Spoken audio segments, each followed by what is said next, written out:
Well, good day. This is Jim Satterfield, President and CEO of Firestorm. Glad to be speaking with you today, although we have a fairly serious topic for our webinar conversation today. And we're going to look at the year in review. We're going to look at 2018 and what did we see in terms of disasters and crises and critical events. And we're going to talk first, though, today about crisis risk, how you identify the fact that there is a crisis risk within your organization. Events can happen and things can occur, but what is the crisis risk? What's the cause behind that? And what do we need to do? And we're going to focus around decisions, actions, and words as we describe that. We'll also talk about things that occurred this year. We've got 6 categories of the events from the year that we will explain as we go through today's conversation and give you some insights, and then talk about some specific events. And I think you'll find some things will be a little bit unusual from what we've seen in prior years and some reinforcement of prior year action. So that's a little bit of this and a little bit of that, and we'll get all of those things together in our conversation today. So thanks for joining us. Oh, I want to give you one announcement at the very beginning, and I'll remind you at the end. Put on your calendar Tuesday, the 18th. There is a virtual exercise. It will be a violence exercise that you can participate in with your crisis management team, going through what it's like to be in a violence event and to deal with the decisions and the actions and the words that you must say in those types of things. So if you have not gone through an exercise in that area, or if you have and you'd like to be updated on it, that's that opportunity. It is Tuesday afternoon, and I believe it's at 2 o'clock Eastern. That's the last in a webinar series that we've been doing with OnSolve, the notification and communications company. And we've done before, during, and after a crisis event with 3 webinars. And now this is the ultimate result of it, an exercise so that you can use those tools to deal with that event. So that's set up on Tuesday the 18th, 2 o'clock Eastern. There are lots of ways to reach out to us, and we would invite you to do so. And we're active on social media with Twitter, Facebook, YouTube, LinkedIn, and there's a hashtag for today's session, and it's Crisis Coach. And I would encourage you to follow that regularly with us. We also wanted to give a disclaimer. We have attorneys just like everybody else, and there's always a doubt that we're not giving you a plan today. We must look at the content in the slides that you see, along with the communications around it and what we say, but today is not intended to be designed as a standalone plan in any way. If you probably are familiar with Firestorm, or you wouldn't be on the call today. We're America's crisis coach. We've been doing that since 2005, and our goal is to transform crisis into value for our clients and the organizations that we're involved with. And the goal here is to empower you to manage crisis and risk, and we do that through these workshops, through programs, through assessments, all following the predict, plan, perform methodology. We are responding today to a couple of crisis events around the U.S. One is a shooting that occurred. So there are a variety of things that continue to happen, and we're responding to about 6 events every single day. So our services cover a wide range of areas. We call these verticals. We do crisis risk solutions, working with the insurance carriers and your organization and managing those areas.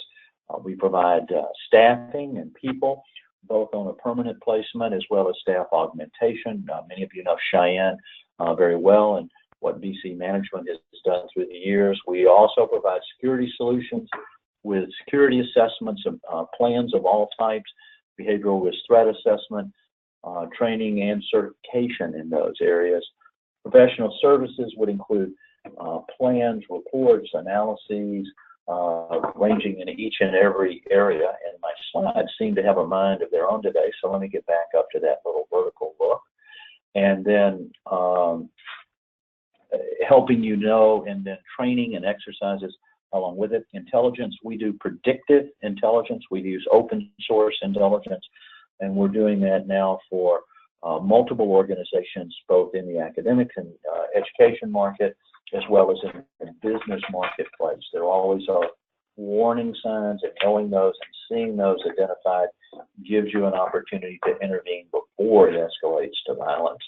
And then finally, analytic solutions. Again, that's tied back to our people solutions areas with BC management, and since 2000, annual analyses and reports in a variety of different areas are done, and it's a way that you can benchmark your organization relative to how others in your industry and field do. Now, crisis risk, we want to talk a little bit about that, and that's probably a slightly different term with the business continuity professionals that we've had on the call today, where you're focused around all hazards approach and thinking about risk and threats and the elements that are there and determining it, or IT disaster recovery, or communicable illness, or workplace violence. But we really want to start out, before we talk about the major events of 2018, to talk about how to start to think about this. And this is really crisis risk management, and it's a way to elevate your business continuity program to that next level up, to get senior level involvement in the C-suite, the board, and more strategically. And the purpose of this is to increase the control and efficiency in predicting, responding, and controlling crisis events as they occur. We want you to align to standards and best practices, and it goes beyond many of the certifications that are currently out in the BC world to think about what is truly the best practice. And today, we're going to give you a new best practice that you probably have not gone through, and that's around recognizing the crisis that you're in, so that you could be able to compare it to another crisis. How do you compare the shootings in Las Vegas to the wildfires in California, to #MeToo, to Hurricane Michael? In looking at those things, we're going to give you new tools to deal with that, to better understand the threats and the impacts associated with that crisis, and to be able to measure it over time, to see how your decisions, actions, and words are assisting in that area. We're really looking to promote a culture of preparedness and readiness within the organization, so that you speak and act in a uniform way. And then accelerating the return to normal, or even in the case of some of these events, a new normal associated with that. So I think there's a lot to talk about today, but we did want to set the stage first to introduce this concept of crisis risk. And let me take you under the covers a little bit there. First thing is, when you think about crisis risk, you start by identifying what your critical assets are. And we think about those, and you'll see listed down there our people, clearly, our property and facility, our information, and finally our brand and reputation. Now, you could have an event that would impact one of those areas or all of them together, but those things combine to really support the overall viability of the organization. So instead of starting with a traditional all hazards approach, we're starting today to say, let's look and see what our critical assets are. And that puts you in a good conversation with your senior leadership as you start to identify those within your organization. Next, what are the threats?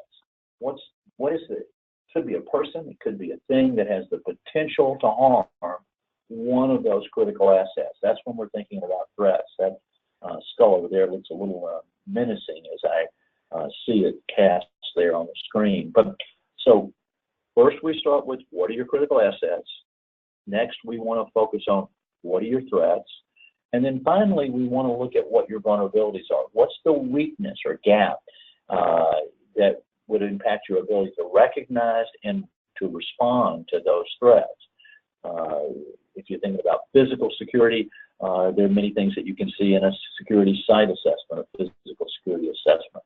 If we're thinking about cyber and the breach areas associated, or violence in any format, or the geographic locations as you're looking at it, or supply chain, what's our vulnerability? Because we know that break in the link is going to become one of the most important ones for us to focus on. Now, if we put all three of those together, we put our critical assets matched to our threats, matched to our vulnerabilities, where they overlap, that little piece of red that you see up on your screen, that's where risk comes into play. It's the overlap. Because if we have a vulnerability but we don't have a threat, we don't see risk. If we don't have a vulnerability, if we don't have a weakness, then we stabilized against the threat. So focusing in each of those areas, this gives us much more of an insurance perspective.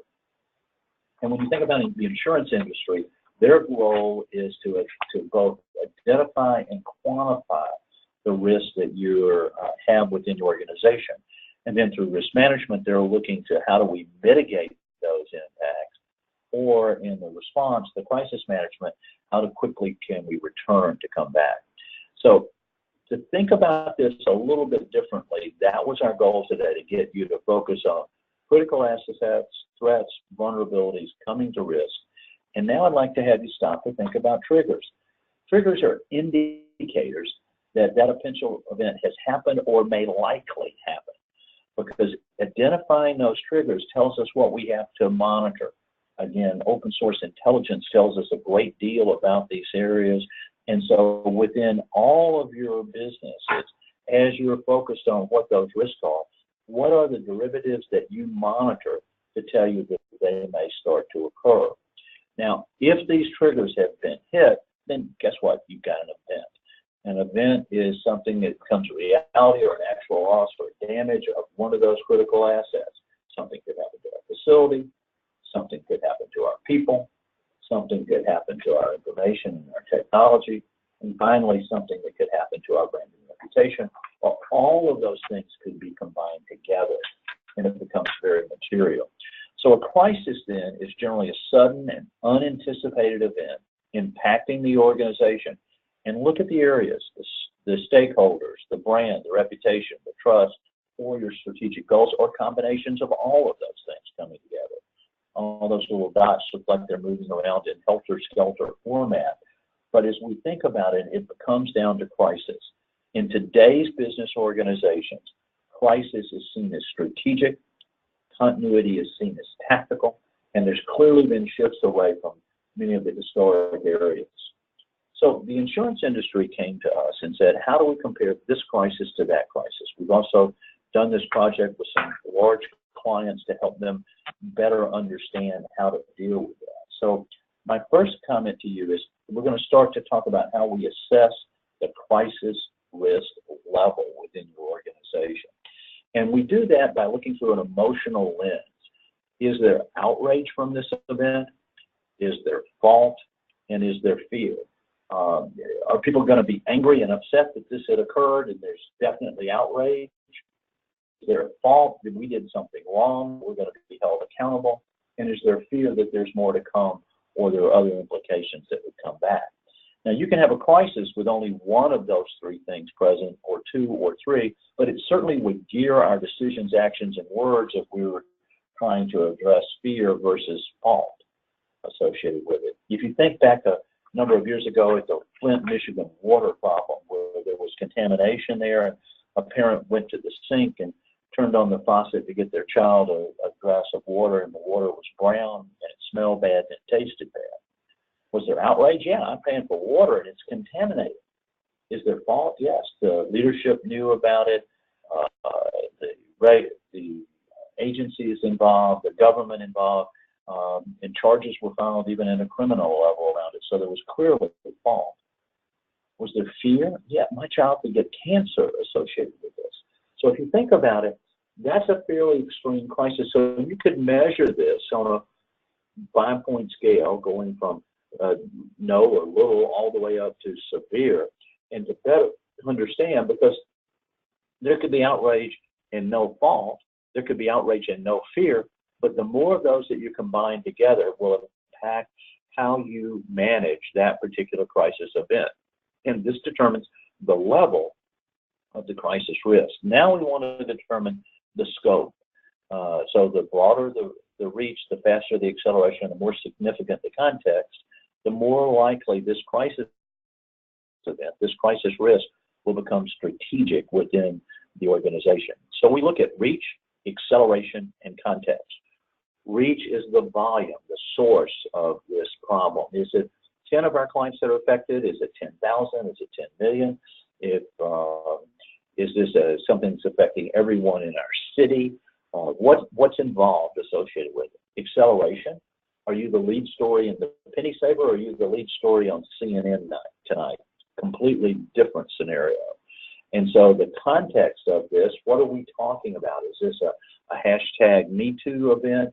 Is it a pollution event? What's the context that we should be viewed within it?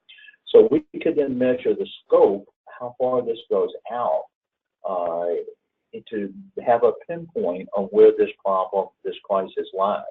So you've got a vertical axis where you're looking at outrage, fault, and fear. You have a horizontal axis where you're measuring the reach, acceleration, and context. Where those two meet, you now then have a data point. So you can see that crisis level either going up, staying the same, or decreasing as the crisis begins to unfold. And we'll talk about that in the examples that we're going to give you in just a few minutes. So when we think generally about crisis risk levels, a crisis then could be guarded, elevated, or severe. Guarded where the impact is not much, elevated where it's more, and there could be a heightened exposure, and then finally severe where there's confirmed material adverse impacts to the organization. So we take the ratings that we've come up with for outrage, fault, and fear, and reach, acceleration, and context, and map it just as I described to you on this grid. We're trying to look to see what is off about this event. If it's in that green quadrant, you're just going to monitor. You pretty much understand that it's not going to, it's either it has no, little, or mild outrage, fault, and fear, and it's either little, no, or little, or contained. And so our goal here is to monitor. We're not going to be going out and making comments. We're not going to be taking a lot of actions. We're going to be focusing to learn more, because things could, in fact, escalate. If it's at that next level up, we call that elevated. And in those areas, we're going to be managing our response. How are we responding to that particular event? The shooting event that we had today, we were getting counselors on site, and we were dealing with some of the other aspects around that particular story. And then finally, if it's up at that extreme level, or it's over at the severe, as we look at the scope, those red boxes are all labeled mitigate impacts. How do we mitigate those impacts on the organization, onto our people, in all of those areas? This is a concept that you can educate your team on very, very quickly, so that you're talking or doing or acting on the right things and not making the problem greater. Now, all of this becomes extremely critical in every crisis, because the information that you learn in the first 24 hours is wrong.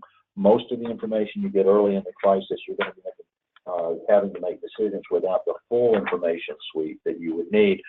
But have no fear, the consequences will only last for years to follow. Many times in talking to a group, I will draw an analogy of talking about flowers.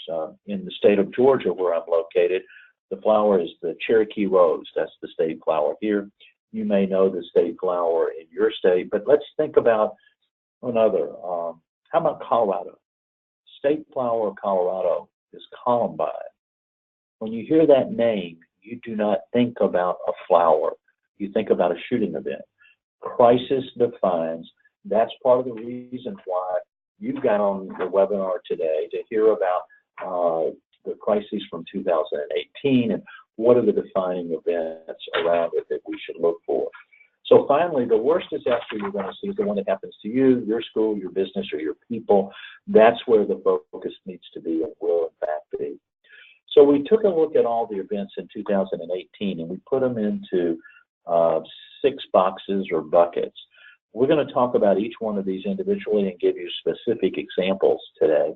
But I think the order of these is pretty much the way that we see it, based upon all the results and the engagements that we've been involved with.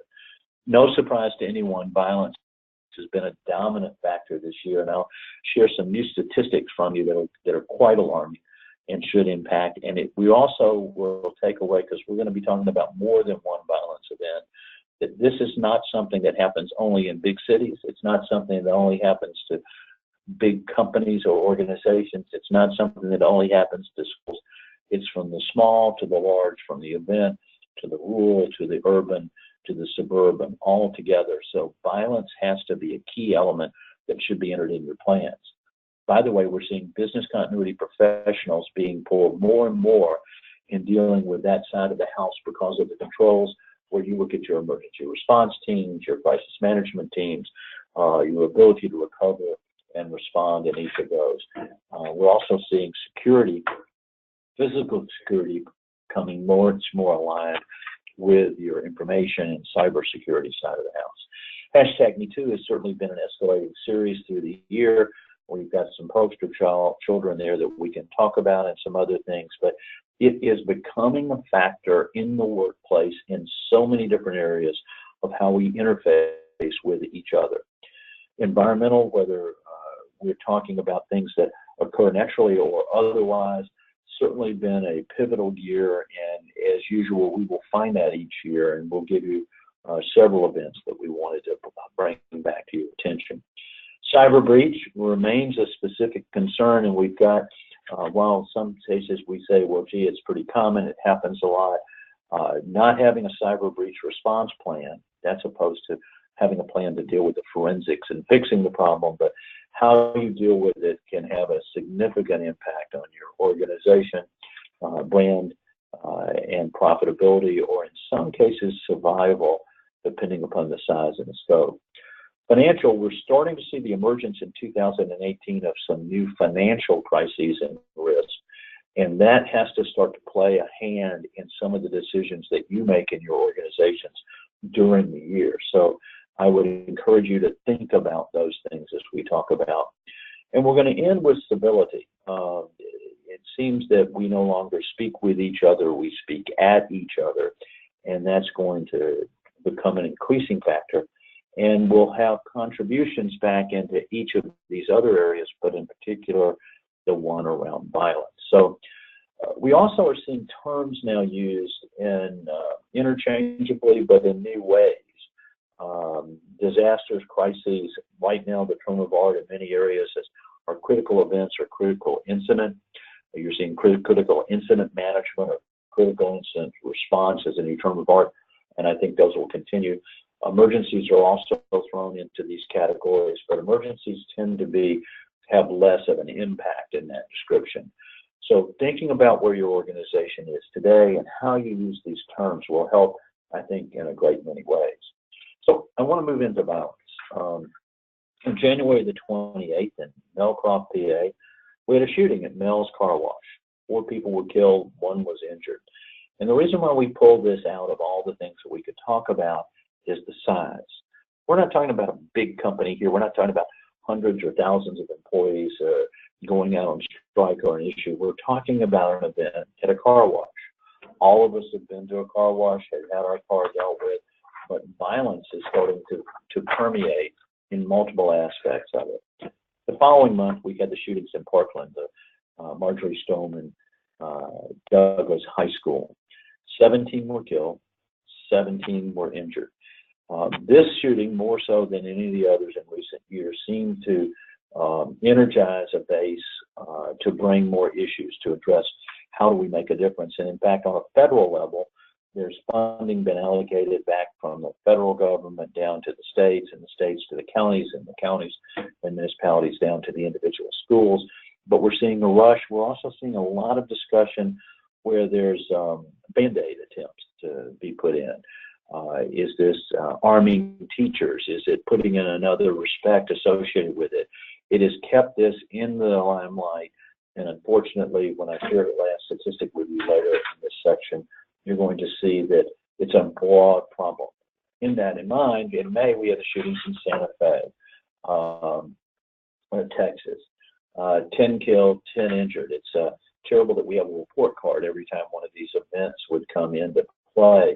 And regularly in the media, we'll see those emphasis coming in place. But the key thing to talk about in any of these things, imagine the feeling that the principal in the school would have to pick up the phone and call a family and say, your child's not coming home from school today. Think about the family who gets that call. They'll never forget it. Everyone will be there in those situations. No one ever wants to make the call. No one ever wants to receive it, and no one will ever forget it. So thinking about these not as numbers, but as people and faces and lives and homes and families becomes absolutely critical. Also, we had the shootings in June. This happened in Annapolis, and when you think about Annapolis, for those of you who've been there, it's a very, excuse me, I promise no communicable illness was transmitted over the webinar. In looking at that, we think about the shootings that occurred there in a business environment, and this was a person who'd had warning signs and who there were concerns about and were known. One of the common themes in all of these are the fact that the party, in many cases, had warning signs and were known. Then we had the shootings in Pittsburgh at the synagogue, the Tree of Life synagogue. Again, 11 killed, 6 injured, and we're seeing increasingly that our churches, mosques, and synagogues, in addition to our schools and workplaces, are becoming key targets associated with violence. And the last violence event that I wanted to talk about was last month in Thousand Oaks, California, the borderline bar and grill shooting. 12 killed, 11 injured. Think about going out to dinner, and you're going to have those exposures that are real, and it's becoming an increasing fact of life around it. A statistic was brought to my attention yesterday that I wanted to share with you because I think it sent a new level of awareness to me. 2018 has had more school gun violence than any other year prior to that. The previous year was 2006 as the high, so 2008 exceeded that by over 60%. 2006, there were 59 school shootings. So far this year, we've had 94. So as you think about those elements and coming into play, they become extremely critical associated with it. Now, as we move beyond the violence areas, we need to keep a look at things that are happening. We all saw the Senate confirmation hearings for Brett Kavanaugh for the Supreme Court. But if you look at the role that #MeToo played in that area and the allegations and the statements that were there, it became a key part of our discussion about what are best practices, what doesn't matter back when you were a child, and what doesn't matter from 30 years ago that occurred. Also, we saw this debate move from being on the television and making a decision about the Supreme Court to coming into business and schools and environments that were unanticipated. If you remember the story in the discussion, there was a party held at a student's house, and things were indicated that could have occurred there. Well, the student's house that it occurred at some 30 plus years ago, now is a teacher in a school, and he wrote an endorsement letter for Mr. Kavanaugh, Judge Kavanaugh, and it listed his school name, and then the school then was inundated with media response talking about what does this mean to us and what's involved in those things, and why are we allowing this person to teach? There's an immediate attack in these types of scenarios. Now, there are many faces that we could point up on #MeToo with a picture of Bill Cosby there. I certainly see that that's happened, and actions that were inappropriate or shouldn't have occurred now are being recast in a variety of lights. You know, one that hit me was one that came out this week, and that was the song "Baby It's Cold Outside" has been linked back to the #Team #MeToo movement, where it would indication that this was a molestation aspect of where the man was keeping the woman in that particular environment. I think that in some cases we may look too hard at these events to draw those conclusions, and this is an event that it can only be seen through the lens of the person that it is happening to. But I think we have to be careful in all of these things as we look at the events that were there. No one should ever be afraid to go to school, to go to work, go to church, whether it's from physical violence or sexual intention. Now, environmental crises, and there were lots, and we could have put pages of those up, but we picked out 3 just to talk about in the process as we were reviewing all the things that occurred. Hurricane Florence was an interesting one, and $18 billion, I guess, gets it out of the interesting category into fairly strategic, and I think that number will, in fact, go up significantly. But it was from the flooding that occurred afterwards. And as we saw in the hurricane the prior year in the Houston area, this one, as the water came down from upstate in North Carolina and South Carolina and flowed to the coast, the flooding became a significantly worse event than the storm surge and the winds as it came ashore. So it really gave us a new way to think about hurricanes, and that's the reason why we brought it out on your list. The other was a month later, and Hurricane Michael hitting the panhandle of Florida. And if you look at that picture to the right, and you look at any of the images that you saw entire buildings just washed away. And I think there's an overconfidence in any of these events that we all fall guilty of, and that's denying that it's going to be so bad, and that we'll just get through it. It can't be that bad. It'll be over and it'll be done. These impacts were devastating and completely lost. But I think outpacing both of those in my mind were the California wildfires, particularly the Camp Fire in Paradise, ironic name for a town that was burned up. But when you look at the loss of structures, homes, churches, businesses, every type of a structure, we were talking tens of thousands of those lost in just the Camp Fire alone. We looked at the deaths and the missing people. The tabulation of that is well into the hundreds. And so clearly, and there'll be people that will never be found as a result of this. And you look at it.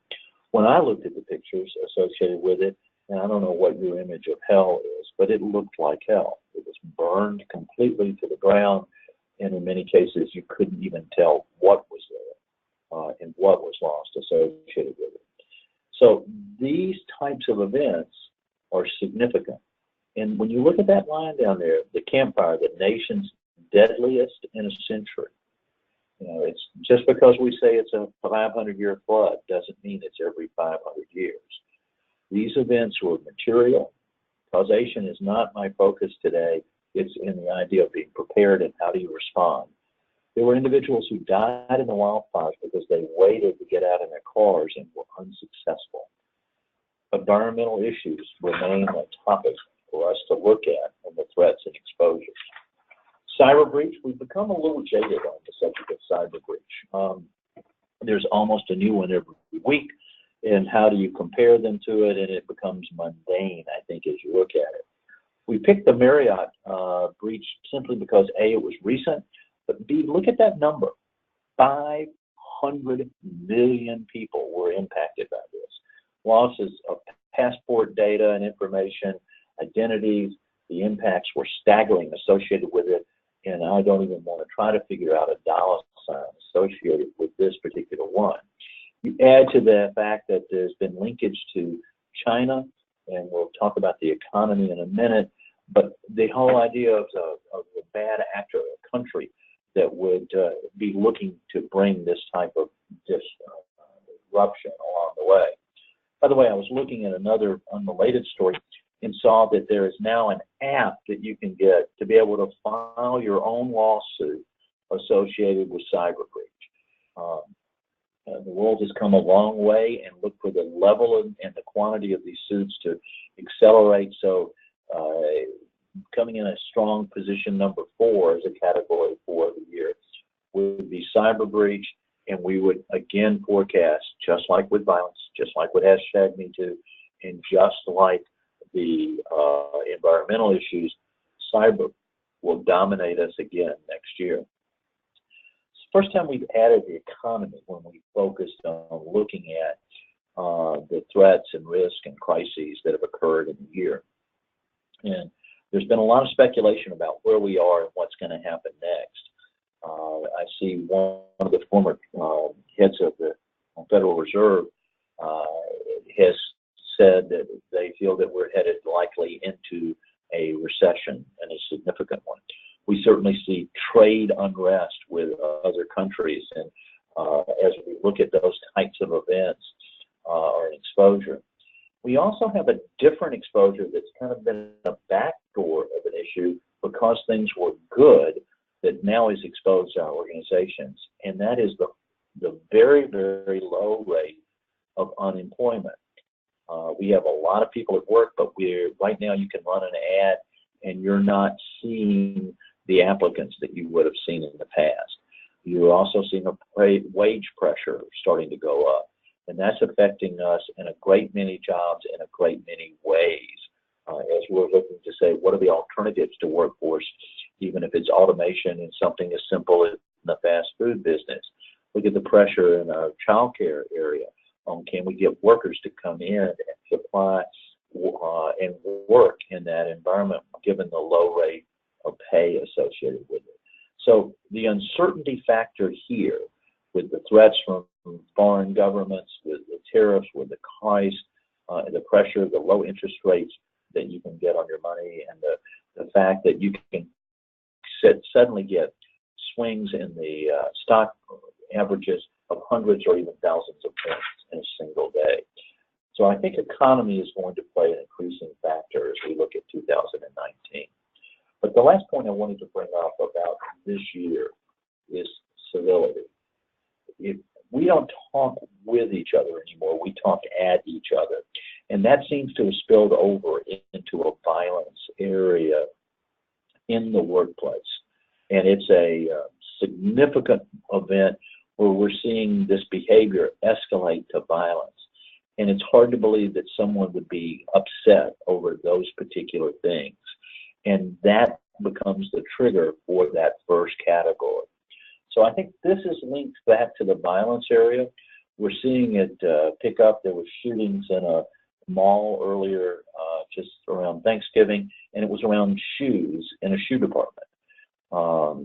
There is an event that occurs each and every day somewhere, and it relates around how we treat and how we respond in these particular events, and it really puts that pressure. I think it's going to be a topic that we're going to end up talking more about next year as we look and see what's going on with Congress and a divided government structure and the issues that are starting to come.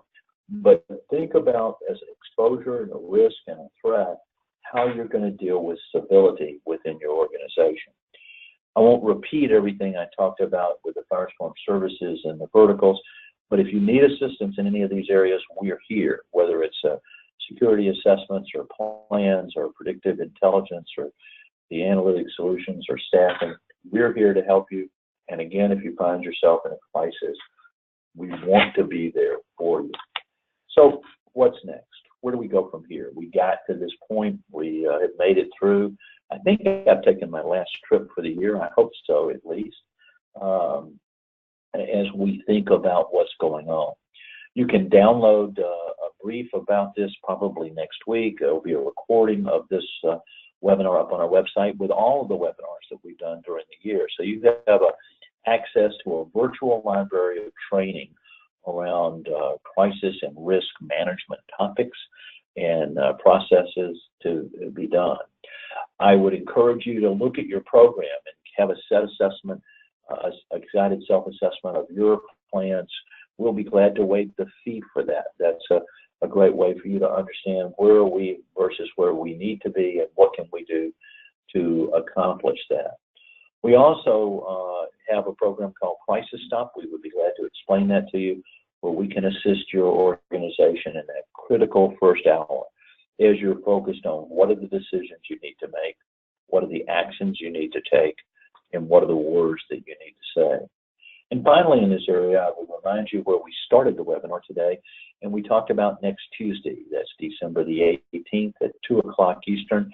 We're going to do a virtual exercise. It's going to focus on violence, and it's an opportunity for you to sit with your crisis management team and maybe involve your security team if you have that in your organization, or your emergency folks, to go through what it's like to go through a violence event. You'll look at the signs, the actions that you need to take, the decisions at each step along the way.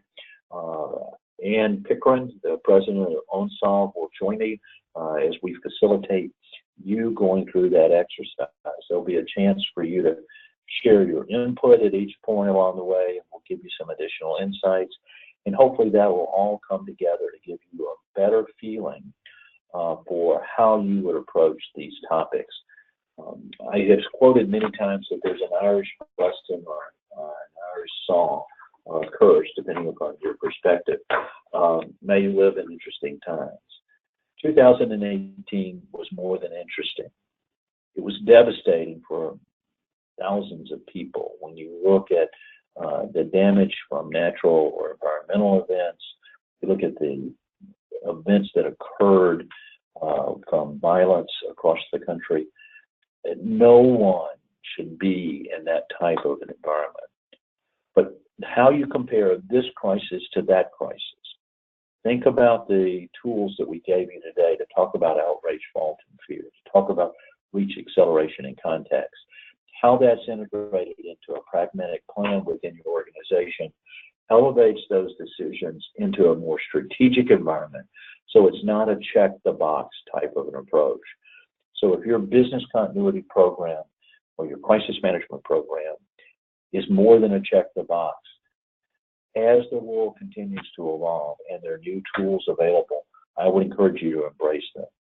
Thank you for what you do in your organization every day to make sure that they're organized and ready and prepared. We look forward to continuing to share our webinar series with you in 2019. We've got a full editorial calendar for the year. We'll be at many of the events scattered throughout the year so that we can meet face to face. But I would encourage you, if you need our help, please reach out to us at Firestorm. We're here. We appreciate you and our involvement since 2005 in these types of events. What you do can make a difference. We want you and your people to have the best possible outcome in any crisis. Together, we can transform crisis into value. Thanks, everyone. Have a great day. Have a wonderful holiday season. We look forward to seeing you in the new year. Goodbye.